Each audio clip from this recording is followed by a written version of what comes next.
You have questions and we've got some answers. Welcome to Q&A with A&D.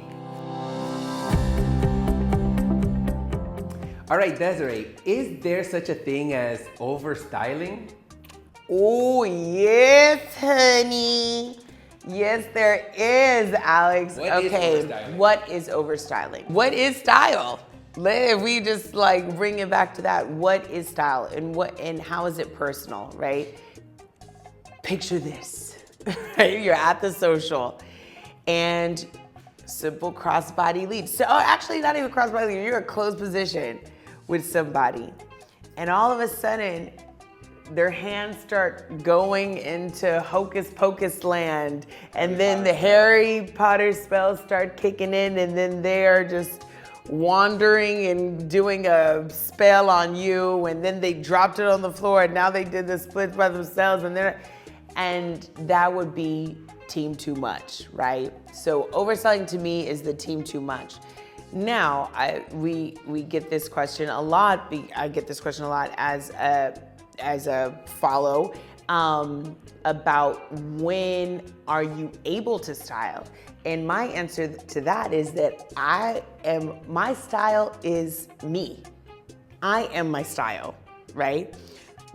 My style is my voice. Well, we're about to go to church. No. Okay, my style is my voice. So it is not a turn on, turn off kind of thing. I am always gonna be me. Hello, okay? I'm always God's cell will always be present in this conversation, in this dance that we're having, right? It's not all of a sudden, so it's just my responses to something. Now, could my responses be a little bit more flowery, if I said that right?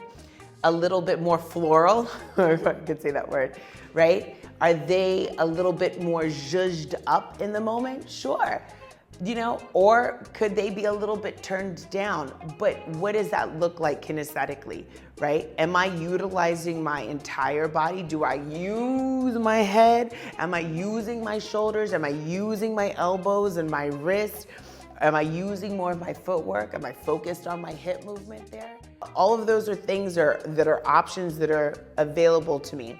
Now, some leaders, like Alex, and the director that we used to have, Ismael Otero, who did a wonderful job of being able to express to the leaders on the team and the leaders in the school to give space to follows to be able to have some time for them to do their thing, right? So sometimes you'll be given an opportunity to insert. The overstyling to me comes into place, and you could tell me if I'm wrong or not, Alex, or if you agree, is when you are breaking the lead and interjecting too much.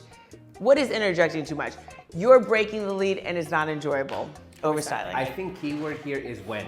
Yes. I think the when is really, really a big factor because, and I was always taught that styling is decorated technique, that the technique should not be over stylized, right? In terms of like the styling can't come before the technique. You think of the mechanics of what it is that you're doing. Stop, say that again. Let the church folk hear you. The styling should not come before the technique. So you can't drop the technique to style. It always has to be in play. So your bachata has to stay bachata. Your salsa has to stay salsa. Then you could add some doing loings on and some cherries and some sugar coating. So I think it's a couple of things. For example, as a follower, many followers take styling classes, and I personally haven't been to a lot of, for example, follower styling classes in salsa or bachata. But one of the things that I'd be interested in is how often or how much of a focus is there in when instructors are delivering styling information that they are making a point to tell the followers this is context, when and where and how, right? For example, something simple like a crossbody lead. The mechanics of you taking your step forward, crossing your line, and then facing your partner again. sometimes with the emphasis or the focus of using your arm so much, you might even miss the mechanics of the position of how your frame should be, right? At what point does your frame faces your partner again? The actual steps that you're taking, right? So all of those things I feel like are really important. Understanding the when you should be able to style or can style, right? And the how much, right? For example, having spatial awareness, we spoke about that before in dance etiquette. How wide are you, how much are you using your arms to with your frame, right? And where is the arm coming from? Is it just an arm or is it an arm that's going through the body? So those nuances and intricacies, those details are just as important as the actual styling component that you're learning. And I think that it's the responsibility of the people, the instructors that are teaching styling classes, to again focus on the when, the context, because that is very, very important. And I think, because I know we've been focusing a lot on the follower, but also even as a leader, you take a lot of footwork classes. For example, let's talk about bachata. You may take a lot of like traditional bachata classes where the focus is heavily on the hip movements and the footwork. But there's also, for example, it's important to understand when you can interject those footwork moments versus just randomly putting them in. For example, if you're in the middle of giving a lead to the follower, but you're so focused on the footwork that you actually missed the whole concept of where your partner needs to be or how you need to guide your partner because you were focused on the footwork. So I think that is equally important for the leader and the follower to understand when they can style, and like Desiree said, to not break the connection, because ultimately it's a conversation that you're having with your partner, and the moment you start kind of over styling and bringing in all of this other stuff, it could take away from that experience, from that conversation. So one thing that stuck out to me that you said, or we were talking about, is context, right?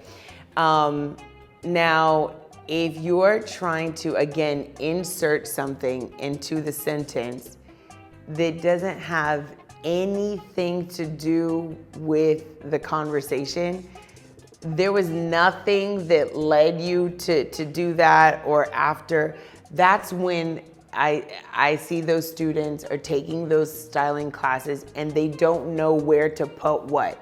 They're putting the verb before the noun and the structure of the sentence is all the way off, right?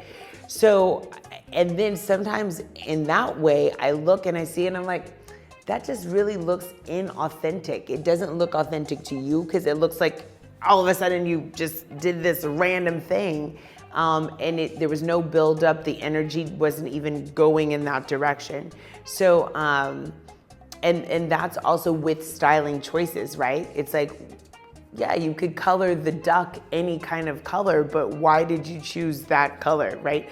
Now maybe going back to school. Right, I love going.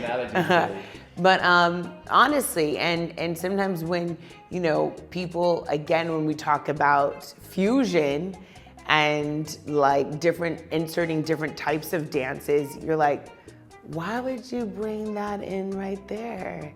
That was an interesting choice, right? And then it kind of blocks the dance in some types of ways. That's to me overstyling too. But I think the big takeaway from everything that we've just said, don't overstyle, is don't let the technique be secondary to the styling.